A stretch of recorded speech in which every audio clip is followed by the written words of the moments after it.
Brasil superó los 2 millones de contagios de coronavirus y se consolidó como el segundo país del mundo más afectado por la pandemia. Además, la nación ya cuenta con más de 76.600 muertos. Solo Estados Unidos supera al gigante sudamericano con casi 3.5 millones de casos y nuevos récords en los contagios. Precisamente Estados Unidos informó al menos 70.000 nuevos casos de COVID-19 este jueves. Es la séptima vez que se rompe el récord diario este mes. Las muertes también están aumentando en los estados, cifras lideradas por Arizona, California, Florida y Texas. Aún así, el gobierno de Donald Trump insiste en la reanudación de las clases presenciales.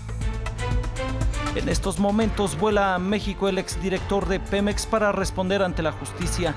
Emilio Lozoya es acusado de corrupción en un proceso que salpica al expresidente Enrique Peña Nieto, a Altos Hornos de México y a la brasileña Odebrecht. Nuestra corresponsal en Madrid, desde donde abordó el avión, nos detalló qué acuerdo habría hecho a cambio de beneficios en su proceso.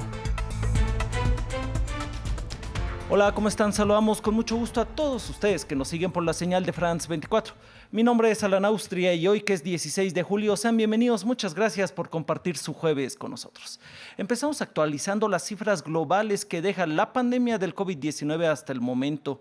A nivel mundial, se registran ya más de 13.764.000 contagios confirmados. El número de recuperados ya supera los 7.667.000 y el total de víctimas mortales es más de 588.000. Estados Unidos rompió nuevamente su récord diario de contagios de COVID-19 con alrededor de 70.000 nuevos casos y el total ya supera los 3.5 millones de positivos y más de 138.000 fallecidos. Mientras que el segundo país más impactado por la pandemia en el mundo, Brasil, superó los 2 millones de contagios según el más reciente reporte y la cifra de fallecidos ya marca 76.688. Y mire, a pesar de esto, de superar los 2 millones de positivos en este país, el presidente brasileño Jair Bolsonaro continúa con su política de minimizar la pandemia. Esto dijo en su comunicación diaria en las redes sociales minutos después de la publicación de estas nuevas cifras. Todos dicen que por lo menos 70% de la población será infectada. Deben tener cuidado de los mayores, los que tienen otras enfermedades. Toda la población no está exenta de ser contagiada por el virus. También no está libre de ser contaminado por el virus. No podemos continuar sofocando la economía. No podemos continuar sofocando la economía. Hay que entender que la falta de salario y de empleo mata, y mata más que el virus. Mata más que el propio virus. Los casos de COVID-19 en Estados Unidos siguen al alza en 39 de sus 50 estados. Florida, el nuevo epicentro de la pandemia en este país, ahí la situación es especialmente delicada. En Miami, donde las autoridades comienzan a evaluar un nuevo confinamiento, mientras tanto, el gobierno de Donald Trump insiste por su parte en la reanudación de las clases presenciales y también la oposición ya está cuestionando el manejo de la crisis. Veamos este informe de Federico Cue Barberena. El COVID-19 pone en jaque a Estados Unidos. Los contagios registran ascensos en 39 de los 50 estados del país. Florida es el más afectado actualmente y registró su cifra más alta de fallecidos diarios por segundo día consecutivo. En la región, los hospitales están al límite, con 83,7% de las camas de cuidados intensivos ocupadas. Un panorama que en Miami alcanza niveles críticos, con una ocupación del 95%. Si el brote no desacelera, la segunda ciudad más poblada del estado podría volver al confinamiento. Yo quiero evitar un cierre si es posible, pero no podemos llegar a un punto crítico en cual no tenemos la habilidad de darle tratamiento médico a personas que están enfermas. La situación también es grave en Arizona y Texas, donde los gobiernos locales acondicionan camiones frigoríficos ante el posible colapso de las morgues. Mientras tanto, crece el debate por el posible regreso de las clases presenciales en las escuelas, una propuesta que un grupo de padres de Detroit rechazó con protestas, pero sobre la que insiste el gobierno de Donald Trump. No creemos que nuestros hijos deberían estar encerrados en casa con consecuencias devastadoras, cuando es perfectamente seguro que vayan a la escuela, como lo enfatizan muchos expertos médicos. Pero para la oposición, el gobierno contraría a los expertos.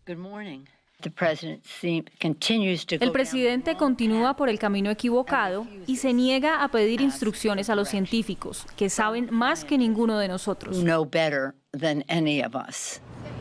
Por otro lado, Nueva York, que hace 4 meses era el foco caliente de la pandemia, reabrió con limitaciones algunas atracciones turísticas, como el parque del High Line, aunque con cautela y sin las multitudes que solían visitarlo antes de la pandemia.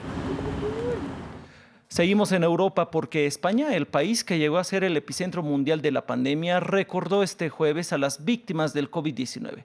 El evento estuvo encabezado por el rey Felipe VI y acudieron personalidades internacionales. Coincidiendo con este homenaje, la nación también registró su mayor número de contagios en 2 meses, con más de 100 brotes activos. Nos lo explica Juan Pupiales. Un día de verano para recordar el horror de la primavera. El Palacio Real de Madrid acogió un homenaje para las víctimas del COVID-19 que contó con la presencia de los más altos representantes de la vida pública española en cabeza del rey Felipe VI y su familia. También acudieron personalidades internacionales como la presidenta de la Comisión Europea, Ursula von der Leyen, entre otros.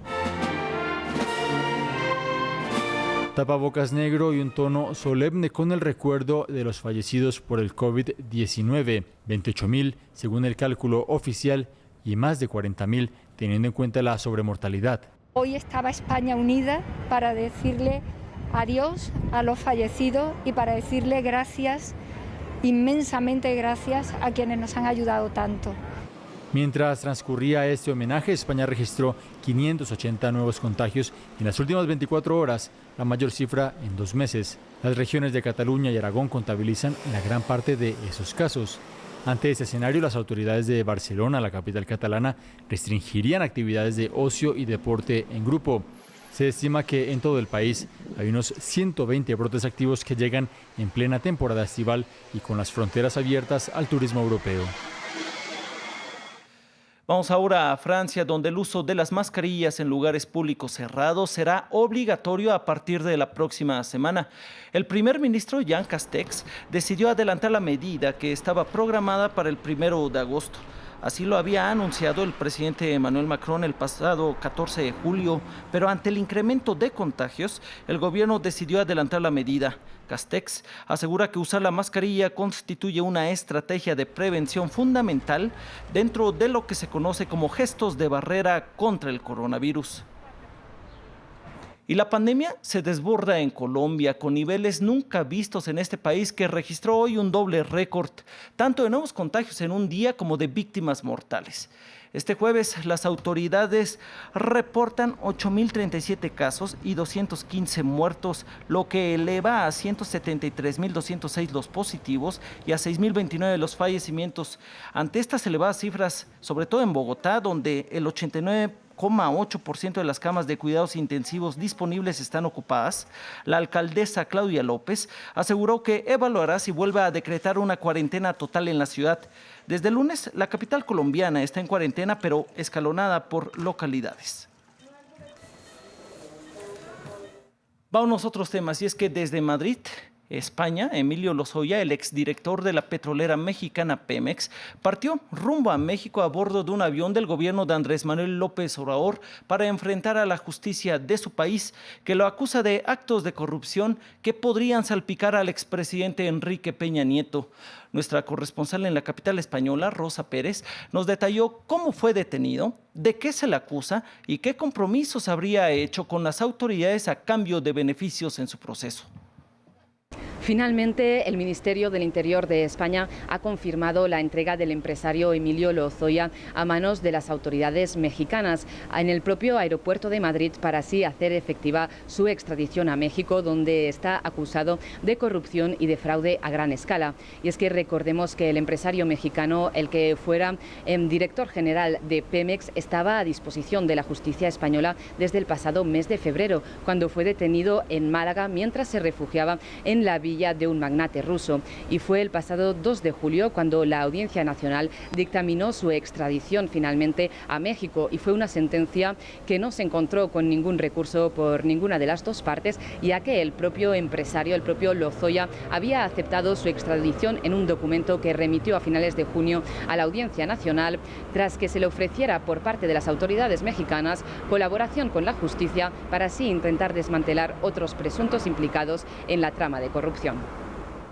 El Vaticano publicó un manual para obispos católicos que detalla cómo actuar frente a las denuncias de abuso sexual. Si bien el manual no abre nuevos caminos, sí indica que los obispos deben dar aviso a la policía en caso de abusos sexuales y aclara las reglas existentes sobre un tema que ha salpicado a la Iglesia Católica durante décadas. Tomen en serio las denuncias de abuso sexual. Ese es el mensaje del Vaticano, ya que publicó un nuevo manual centrado en este tema delicado que insta a los obispos a informar las denuncias de abuso sexual a la policía. El manual dice: incluso en ausencia de una explícita obligación legal, la autoridad eclesiástica dé noticia a las autoridades civiles competentes cada vez que considere que esto es indispensable para tutelar a la persona ofendida o a otros menores del peligro de eventuales actos delictivos. El manual cumple con las promesas del Papa Francisco hechas en la cumbre sobre los abusos sexuales de 2019 de ofrecer más transparencia. Este manual no es una ley nueva, el manual es una ayuda que recopila las reglas y leyes actuales de una manera clara. Esperamos para ayudar a los obispos y superiores religiosos que se enfrentan a casos de abusos sexuales de menores. Muchas veces nos preguntan ¿qué debo hacer? El manual también desaconseja la práctica de simplemente transferir a nuevas parroquias a sacerdotes acusados, que les ha permitido seguir con sus abusos en nuevas congregaciones. Grupos de derechos de las víctimas dicen que el manual es un paso en la dirección correcta, pero que la Iglesia puede y debe hacer más. En Reino Unido, la estatua de una manifestante afrobritánica con el puño alzado que este miércoles sustituyó a la de un esclavista del siglo XVII ha sido retirada por orden del ayuntamiento al considerar que fue colocada sin autorización. Y es que la estatua, en honor a las protestas antirracistas, amaneció esta mañana en el lugar donde antes se encontraba el monumento al esclavista Edward Colston y que fue arrojada al río durante las protestas desatadas tras la muerte del afroamericano George Floyd a manos de la policía bajo custodia policial el pasado 25 de mayo. Sin embargo, horas más tarde, funcionarios del ayuntamiento de la ciudad la retiraron argumentando que fue instalada sin autorización. Y para finalizar, los enfrentamientos en la frontera de Armenia y Azerbaiyán, que comenzaron el domingo, dejan ya al menos 16 muertos. Ambas exrepúblicas soviéticas se acusan de invadir sus territorios y también de iniciar los ataques. Son los más graves desde hace 4 años. Pese al alto el fuego alcanzado en 1994, el conflicto sigue latente y los últimos años se han producido repetidos y letales combates. Marina Sarriña nos explica más en el siguiente informe. Remite levemente la escalada de las tensiones en la frontera entre Azerbaiyán y Armenia. Los últimos enfrentamientos militares, los más graves desde 2016, comenzaron el domingo y dejan al menos 16 muertos, entre ellos un civil. Las secuelas son visibles en ambos lados y avivaron el temor a un gran estallido. El proyectil de artillería impactó en el patio, a una distancia de 10 metros de mi casa. Afectó a las ventanas, techo, patio, puerta principal. Afortunadamente mi familia no estaba en casa. Hubiera sido una tragedia. Me quedé en mi baño desde las 8 de la mañana hasta las 4 de la tarde. No podía salir porque estaban disparando. Pase lo que pase, esta es nuestra tierra. No dejaremos nunca nuestro hogar. Ambos países del Cáucaso Meridional llevan décadas inmersos en un conflicto latente por el control del enclave montañoso del Alto Karabaj. Durante la época de la Unión Soviética era una provincia autónoma de Azerbaiyán. En 1988, 3 años antes de la disolución de la URSS, los armenios de la provincia reclamaron unirse a Yereván, capital de Armenia, y estallaron entonces las revueltas armadas que causaron más de 25.000 muertos y miles de desplazados. Armenia se hizo con el control del enclave en 1994, reclamando una franja de seguridad. Ese año, Bakú y Yereván alcanzaron un alto el fuego, pero llevan años acusándose mutuamente de ataques.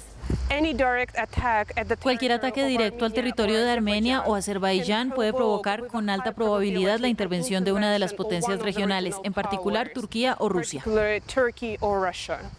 El territorio controlado por Armenia en suelo de Azerbaiyán es un corredor para los gaseoductos y oleoductos que transportan gas a varios países. Un conflicto que preocupa a la comunidad internacional, sobre todo a los aliados, Moscú, que respalda a Yereván, mientras que Ankara tiene estrechos vínculos con Bakú. Pues llegamos al final de esta emisión. Les agradecemos mucho su compañía. Los invitamos a seguir con nosotros aquí en France 24. Y ya lo sabe, cuídese mucho del COVID-19.